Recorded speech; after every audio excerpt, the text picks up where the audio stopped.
Hello guys, gusto mo bang malaman kung sino ang mga stalker mo sa iyong Facebook? Hindi mo kasi yan makikita sa story viewers mo sa inyong Facebook. Ayan, doon mo nakikita agad kung sino yung stalker mo na viewer, yung mga hindi mo naman kaibigan pero tumitingin, nag-check lagi sa inyong mga bagong upload sa inyong Facebook. Kumbaga sila yung mga silent viewer mo. Malalaman mo din ito kapag sila ay nag-likes and reacts sa inyong bawat post. Friend suggestions, alam nyo ba ito kapag lumalabas ito sa inyong friend suggestion?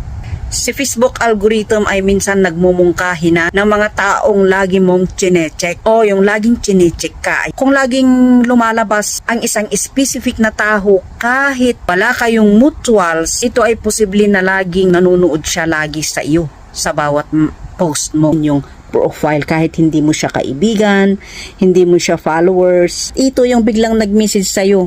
Yung isang tao na hindi mo kilala. Diba? So, maaaring ito ay gumamit siya ng ibang name. Ayan, so biglang nag-message sa'yo.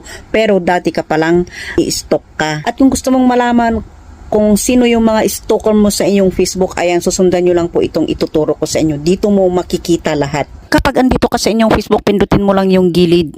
Tapos yung tatlong tuldok, ayan. Tapos hanapin mo ang archive, and then pindutin mo lang yan. Tapos ganyan po ang lalabas. Pindut mo si story archive.